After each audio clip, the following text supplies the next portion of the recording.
This time I would like to speak about differences between Georgia and Armenia, or in particular Tbilisi and Yerevan in late 90s. So I'll try to describe what were entertainment possibilities, or what were the feeling and atmosphere of those two capital cities back in those days. Yet before I start talking about that, I would love you to write a comment below my video on what would you like to hear in next videos to come. Maybe there is something that I missed, or maybe something you want to hear in bigger detail from the previous videos, or just there is something that interests you more. And I would take that into account and cover it in videos that come up. I have planned to get out of 90s into modern days, yet I have also a bit of I'm inclining towards kind of covering the historical past of me in Georgia. So I also struggle in myself about, I actually would love to talk about modern days, but I also have this nostalgic memories that I want to cover. So just write down a comment, and of course, if you haven't subscribed yet to channel, then please do so, and put like under the video if you like the video. That's the usual kind of request towards you. Now, Georgia and Armenia are bordering each other, right? So and they have, if we talk about 90s, or if we talk about the way Georgia and Armenia's history developed after collapse of Soviet Union, they are in a way quite similar, because Armenia got devastated by a very big earthquake with really large death toll, and one major city of Armenia basically destroyed, and few others kind of destroyed in a big part. Armenia had war with Azerbaijan, which was pretty devastating as well. Well, Armenia sort of got the territory, but still, war is a war, right? Armenia is landlocked, and actually two of Armenia's borders were locked. Azerbaijan due to war, and Turkish due to Turkey supporting Azerbaijan by locking Armenia's borders. So Armenia is locked with only two open borders, which is Georgia and Iran. And Georgia, well, Georgia was not, in 90s, was not affected by any major, let's say, natural disaster, yet it had several civil wars. It had civil wars with the breakaway regions, and it had rather hostile change of government. So even though one was more war, one was more natural disasters, it was pretty devastating. So infrastructure and whatever was, or industries or manufacturing or economy of both countries were pretty destroyed after collapse of Soviet Union. So in that sense they are similar. Yet when in 98, 99, I'm looking on those two countries, they were very different, especially when we speak about capital cities, because well, let me start with Georgia. And Georgia was well, first of all, I would say Georgia was quite dominated by crime, and actually dominated by crime on all levels. So it was, large-scale corruption on the top levels, and all kinds of crime, from hostile crime to just stealing your car, or stealing wheels from your car on the street level. So basically, outside of center of Tbilisi, and I would say not even in the center of Tbilisi, it was not safe. I mean, if you would walk on a street during the night, it would not be a very smart idea.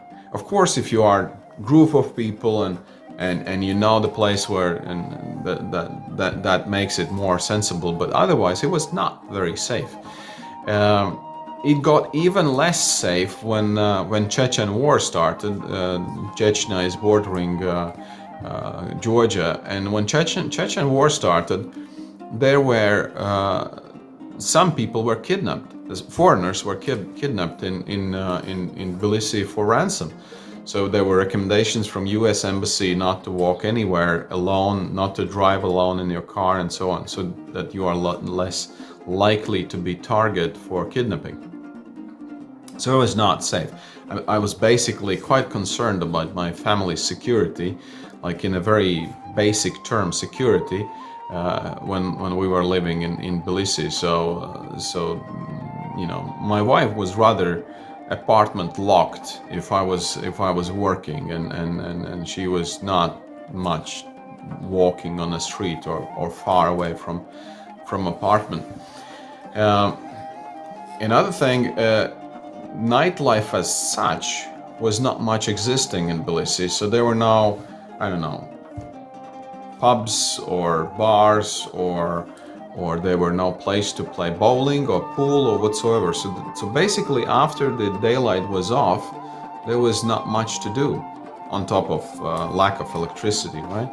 So it was significantly changing between 98 and 99. So the difference between 98 and 98 and 99 was pretty significant in terms of developing at least places where to eat out. But initially it was like I was describing in one of my previous videos. Initially in Tbilisi, well, basically places to eat out, they were not very often to be met, and if they were, then most of them were like you know, they even didn't have the same furniture. It was, you know, chairs from different places and of different height maybe and everything, and it was not much of design or hygiene or something like that, but it was very tasty. It was very good meals you could have. But of course it was not, you know, it was not the sort of nice atmosphere. It was more to, you go there, you eat, and that's what it is. So it's not about spending your time.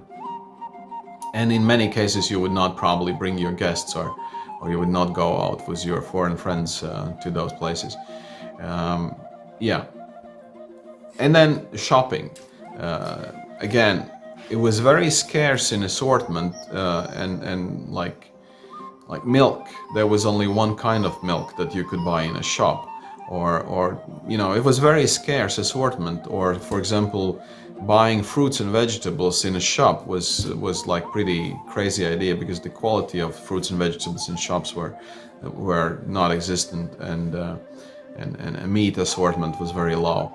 When you go to open bazaars, to places where the real basically people shop, local shop, then fruits and vegetables are fantastic, and then there's choice, and there's price, and there's everything. When it comes to meat, not even talking about fish, then understanding of hygiene in at least in Georgia of that time, and actually very long afterwards in open bazaars, markets, it was very different versus European. I mean, in Europe you would be used to have, if there is 30 degrees on a street, then meat definitely has to be in a cooler. Well, it has to be in a cooler even if it's plus 20. In Georgia, it would be a very normal situation that you go to bazaar and there is meat hanging without any temperature, just hanging from the hangers, and flies are flying all over, and then this guy is just waving his hand to, you know, if there are too many flies and something like that. And that is probably absolutely okay if the meat is fresh and if it's not very long in sort of sun, but it's not what you are used to, and it's not what I'm ready to buy. And of course, there has to be like fantastic trust between you and a seller that this meat is not hanging there for 2 days already, right? So, and I'm not such an expert to understand it myself. So it was, and infrastructure-wise, it was pretty devastated. Tbilisi was, whatever was built in Soviet Union, it was still standing, but like trams, for example, were not anymore in use, and all the I don't know, the cables were stolen, or and which is part of the criminal part, right? So people were just trying to survive by whatever they can do. Now, if I move you now to Yerevan, then Yerevan was like a day and night versus that time of Tbilisi. First of all, it felt safer. The center, at least center, because I was not spending much of time neither in outskirts of Tbilisi nor on outskirts of Yerevan, but it felt safer, much safer.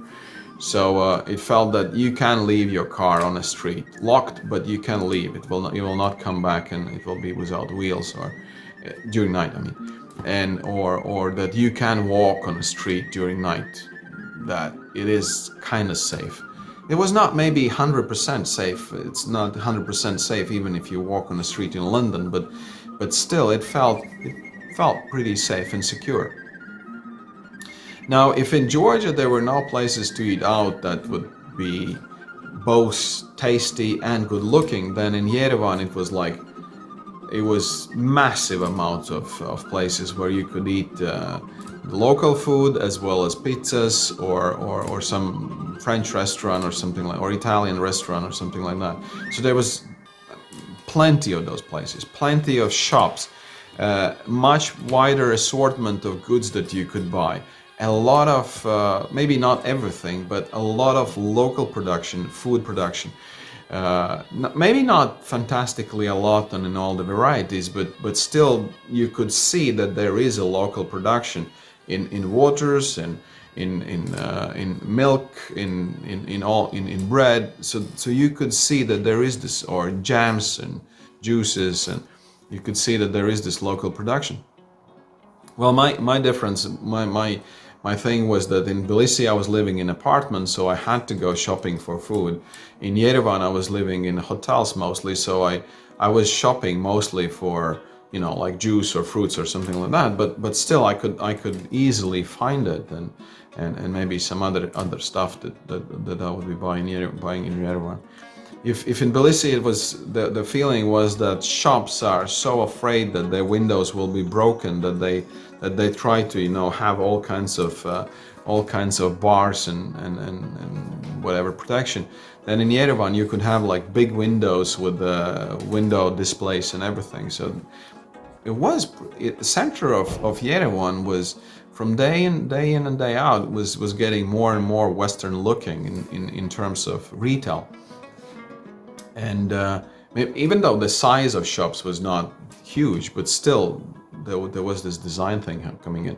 Now, when we go to, if in Tbilisi it was, the restaurants were places to eat were pretty shabby, was furniture from all kinds of sources.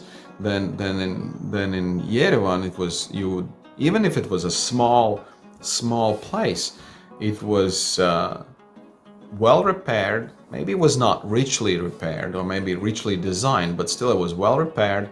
It was unified furniture, unified look, and you could feel that people have been thinking about how this looks and what kind of dish plates you get and everything. So it was not maybe too fancy, but it was still kind of well kept.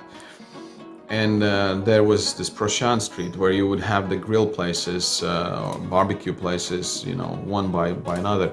And I mean, I'm sorry for Georgians and Azerbaijans, and I know that there is a constant fight about whose kitchen is better or something like that. When it comes to just meat,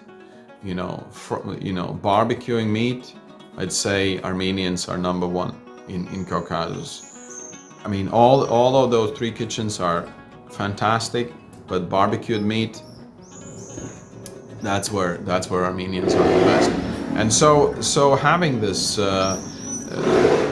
possibility to go out and eat and spend time was fantastic versus Tbilisi. And there was nightlife, so there were bars and discos. And one very specific thing, it was funny as well, was that in Yerevan there were a lot of strip clubs, which is maybe not unique for many places in Europe, but having neighboring Tbilisi where there's nothing for the nightlife, because we're conservative, because we are all that, and then you have Yerevan, which have casinos and strip bars, and well, it was not like red light district or something, like you would not have like hundreds of strip bars, but still on the sort of this contrast of there is nothing, you felt that there are a lot. I mean, I don't know, maybe it was 10 or 15 in Yerevan, or maybe 7, but it felt that there are a lot, given the not very big size of a town as such. And so there was this nightlife going on. And yeah, and funny is in a way that for my partners it felt right to have dinner with me and then bring me to strip bar. which sort of became a tradition, and I don't know what was it, like I was asking to go there or they were bringing me there, but anyway, we're going to those strip bars, which in a sense was at least maybe I don't know, but it felt that this is pure strip bar. There was no prostitution or something like that going on, so at least something that you would see, and so it was very, very sort of clean, and of course mostly we were going there to drink coffee, eat ice cream, chat, drink Armenian brandy, and stripping part was like ambience. But anyway, yeah. So one more thing, as I said, Armenia is landlocked and has only 2 borders open, and large part of Armenian trade is to Russia, so large part of goods are moved through Georgia, and Georgia is located in a much better position, so it basically controls all the flows of cargoes in Caucasus, because you cannot get from Azerbaijan to Turkey or to Europe if you're not crossing either Russia or Georgia. You cannot get out of Armenia towards west and Russia if you do not cross Georgia. So basically Georgia controls all that, is on this crossroad, and basically controls this last bit to get out of the Caucasus or even Central Asia. Yet Georgia has not, for many years, was not able to utilize this fantastic opportunity.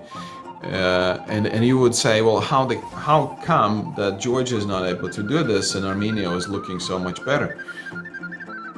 I think there are several things. One thing is that Armenia is there's large Armenian diaspora living outside of Armenia that really takes care of countries. So of course they are sending money back to their relatives, but they are also donating money to development of Armenia. And fantastically enough, these donations are not, not spent, or were not spent in bribes and stolen, but they were really, invested in building roads and building up infrastructure of country, even though pretty poor country on the other aspects. So diaspora is one. And another, if we talk about 90s, then actually this difference in crime, or at least feeling of crime, I think is also played big part in the way how those two countries look. Because of course, if you are thinking about opening restaurant, but then you think, well, it might be destroyed by just a fight or whatever, maybe this is not very good time to invest in real estate and repairs and everything. So I have whatever I invested in like very perishable things. and cheap things. And when you feel more secure, you're more ready to do those things. And of course, it's also about, I mean, will I get people? If people are afraid to walk on the street during night, then probably they're not going to come to my bar. You know, and another thing is, of course, there is a big difference between Georgians and Armenians as a nations in terms of what they consider values or what they consider right professions. So Armenians are really good as builders, as craftsmen. You know, they have this internal wish and will to make something beautiful and build. Georgians, I would say, no, not so much. First of all, there are not many Georgians that can do things with their own hands. Especially if we talk about Tbilisi, about where people thought that it's much more prestige to learn some other things and study some other things, and actually doing something by your hands is not for you. So it has to be done by somebody else. And Armenians somehow are more crafty. It was changing. And there is one more thing that I missed that was existing in Tbilisi but was not existing in Yerevan of those times, of 98, I would say. It was hotels. In Tbilisi we had large Sheraton, where it was large, international, well built, well designed, everything. There was another Sheraton in Gudauri, actually, which was again well built, well kept, and everything. In Yerevan, there was only one large international hotel, which was Marriott Armenia, but it just had name. I mean, the rest was as it was left from Soviet Union. So I don't know whether the last probably repairs were made like 10 years ago, and the furniture was probably sourced 25 years ago. It changed, of course, over the time, but for many years, for quite many years, I was avoiding to stay in Marriott Armenia because it was, it was bad, even though it was Marriott. And in Yerevan, I would be staying in private houses which had 2, 3, 5 maybe apartments, and that were built like that were sort of designed as a hotel. But that was changing pretty rapidly. I would say that in end 99, even in summer of 99, I would think there were some hotels opening. There were maybe 2, 3, 4 stories, maybe 50, 100 rooms, but they were already professional hotels, not guest houses in Yerevan. And the same in Tbilisi, it was changing, that there were some pubs and bars opening on Perovskaya and street and some other places. So it was changing pretty rapidly, sort of in front of my eyes. But nightlife, a part of eating out, was not coming into Tbilisi for very many years to come. Actually, there was one place where you could play pool and play bowling, I think, which opened and then was struggling to be open, and I think it closed at the end. So it was very long. The only thing that you could do out was eat out, and that's pretty much it. While in Yerevan, there were many other options that you could do. Once again, if you're watching this on YouTube, I would love you to subscribe for the channel and like the video if you liked it. And if you have any suggestions, comments that you would like to hear more in my up-to-come videos, let me know and I will try to integrate that. Thank you very much and have a fantastic day.